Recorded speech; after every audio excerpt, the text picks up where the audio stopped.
ഇനി അടുത്ത എടുക്കാം. ഇതും ഇത് റാഡാണ്. ഇതൊരു ക്വാർട്സ് റാഡ ഇറങ്ങിയ സമയത്ത് കിട്ടിയൊരു വാച്ചാണ്. കുറേ വർഷമല്ലേ? കുറേ വർഷമായി. ഇനി അടുത്ത ഇരിക്കുന്ന റാഡാണ് കേട്ടോ. റാഡോ ഒബിയസ്ലി എല്ലാവർക്കും അറിയാം. ഈ ഡബിൾ പാലം ഇറങ്ങിയ സമയത്ത് ആളുകൾ ഉൾപ്പെടെ പറയാം. അതായത് എൻ്റെ ഒരു സുഹൃത്ത് ആറ്റൂർപ്പണം റഹീം എന്ന് പറയും. പുള്ളി വളരെ ഫേമസ് ആയിട്ടുള്ളൊരു മനുഷ്യനാണ്. പുള്ളി എനിക്ക് ഒരു 24 വർഷമെങ്കിലായി കാണും. ആ കാലഘട്ടത്തിൽ പുള്ളി കൊണ്ടുതന്ന ഒരു ഗിഫ്റ്റായിരുന്നു. പുള്ളി സൗദിയിൽ നിന്ന് കൊണ്ടുതന്നായിരുന്നു. ഗിഫ്റ്റാണത്. ഇനി അടുത്തത് ഓട്ടോമാറ്റിക് ആണ് എൻ്റെ ഇരിക്കുന്നത്. ഇതും ലിമിറ്റഡ് ആണെന്ന് തോന്നുന്നു അല്ലേ? ഇത് റോളക്സ് ആണ്. ഇത് ലേറ്റസ്റ്റ് ഒരു 2019-20 കാലഘട്ടത്തിൽ ഇറങ്ങിയ ഒരു വാച്ചാണ്. ഇത് നമ്മുടെ ലാലേട്ടൻ്റെ കയ്യിലുള്ള സാധനമാണ്. പക്ഷെ എനിക്ക് ഇഷ്ടപ്പെട്ട ഈ സാധനം കേട്ടോ.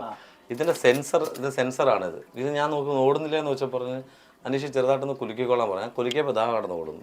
ഓടുന്നു. കുലുക്കിയപ്പോൾ ഉണ്ട്. പൾസ് റേറ്റ് അനുസരിച്ചാണ്. എൻ്റെ ബാക്കിലേക്കാണ്ട് സെൻസർ കൊടുത്തിട്ടുണ്ട്. ഇതും ഗിഫ്റ്റാണ്. എത്ര വർഷമായത്? ഇതിപ്പോൾ അടുത്ത കാലത്ത് കിട്ടിയത് 2022.